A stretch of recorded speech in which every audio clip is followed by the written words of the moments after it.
Under the chilling moonlight hanging over the Rocky Mountains, the Stanley Hotel looms like a cursed fortress, its stark white walls whispering echoes of the past. On a fateful October night in 1974, Stephen King, the hunter of the deepest horrors within the human mind, stepped through its old wooden doors, unaware that the darkness lurking in every corner was waiting to ensnare him, only to release him with a nightmare named The Shining. Alone with his wife in the vast hotel, which was preparing to close for the winter, he listened as the wind howled through the empty hallways like the cries of imprisoned souls. In room 217, under the flickering glow of a lone light bulb, King drifted into sleep, or rather plunged into an abyss of terror.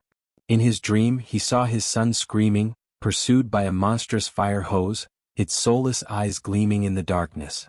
Awakening in a cold sweat, King rushed out onto the balcony, where the eerie topiary below and the misty mountains in the distance seemed to whisper, "Write us into existence."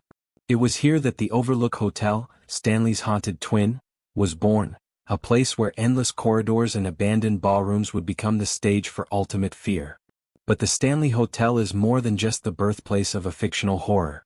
Long before King's pen touched paper, real ghosts had wandered these halls, spirits who never left the place where they once lived and died. Flora Stanley, an elegant woman whose hands once danced across piano keys, still plays haunting melodies in the music room, though no one sits at the instrument.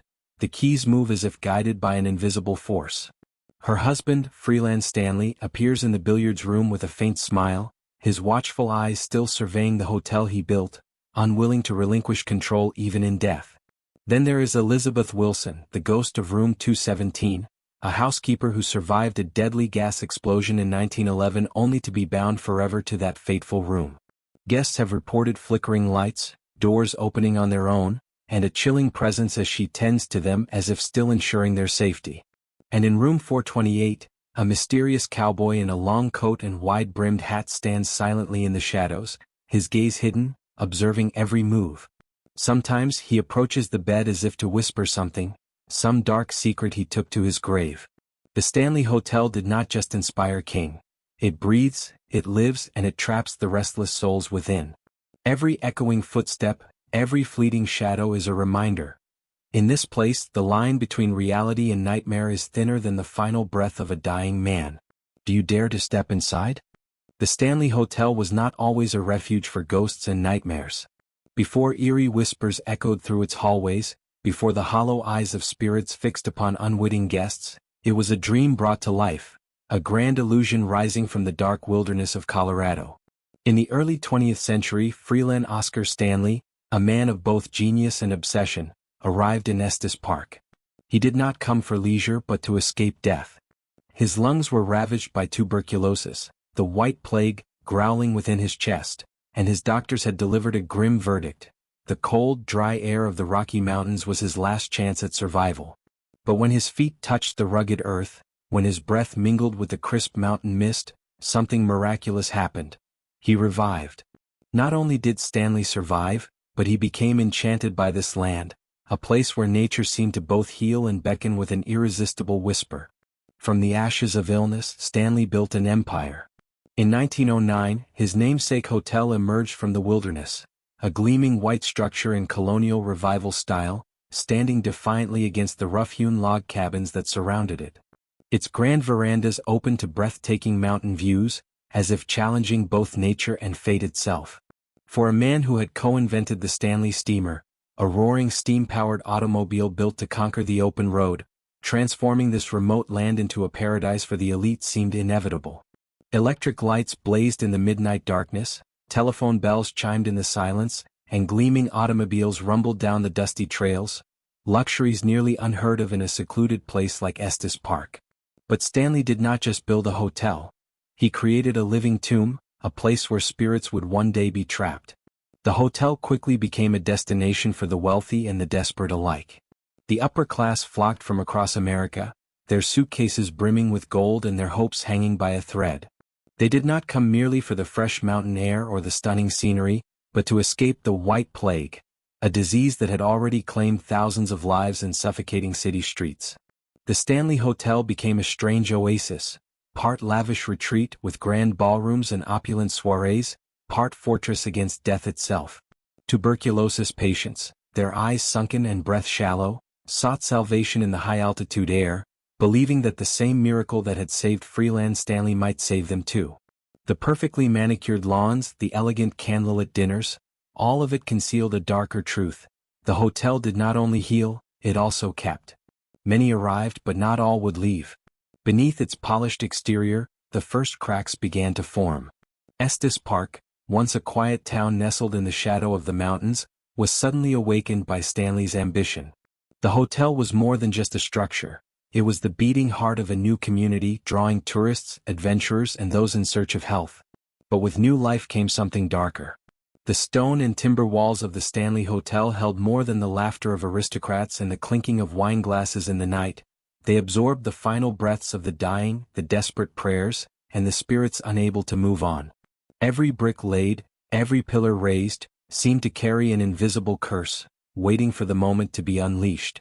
The Stanley Hotel was not merely a product of intellect and aspiration, it was a gateway. A threshold where life and death intertwined, where the past never truly departed. As Freelan Oscar Stanley stood on the veranda, gazing out over the mist-covered peaks, he may not have realized that his legacy would be more than just a hotel.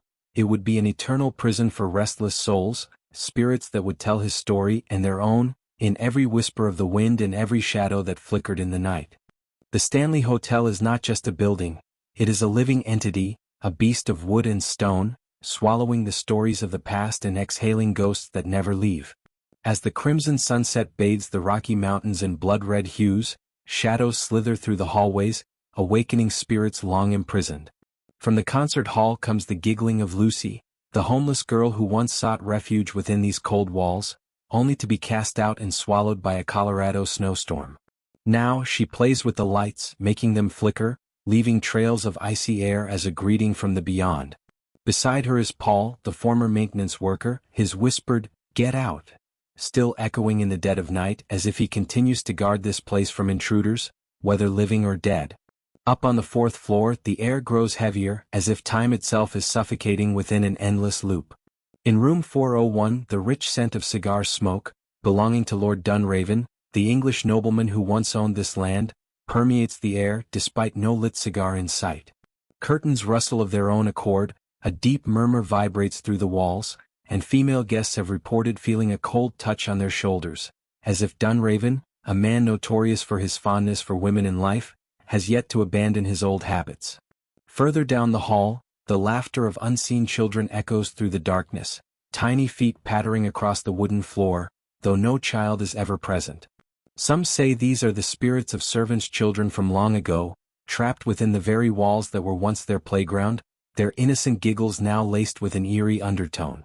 And then there are the stranger places, where life and death blend in grotesque harmony. On the grand staircase, the staircase phantom manifests in the dim glow of the chandelier, a shadowy figure in old-fashioned attire drifting silently, like a photograph come to life. Many have captured it, an outline, a streak of mist, but no one knows its identity. It simply appears at dusk when the veil between light and darkness is at its thinnest. In the pet-friendly rooms, a spectral gray cat pads across the floor, curling up at guests' feet, only to vanish the moment they reach down to pet it, leaving behind nothing but a faint, ghostly purr. And at the old bar, a mischievous ghost bartender still mixes drinks in silence, glasses shifting on their own, the scent of whiskey lingering in the air, as if he is toasting those who survive the long night. But the Stanley Hotel does not merely dwell in the past, it has stretched its reach into the modern world, turning fear into an invitation for the curious. Ghost tours lead visitors through the most haunted rooms, recounting stories that send chills down spines. A hedge maze was built in 2015, paying homage to Stanley Kubrick's The Shining, despite King never writing it into his novel. But who cares when you can get lost inside, waiting for a specter to appear beyond the leaves? The hotel has become an icon of pop culture, featured on Ghost Hunters, Ghost Adventures, and serving as a pilgrimage site for Stephen King fans eager to touch the terror he once conjured.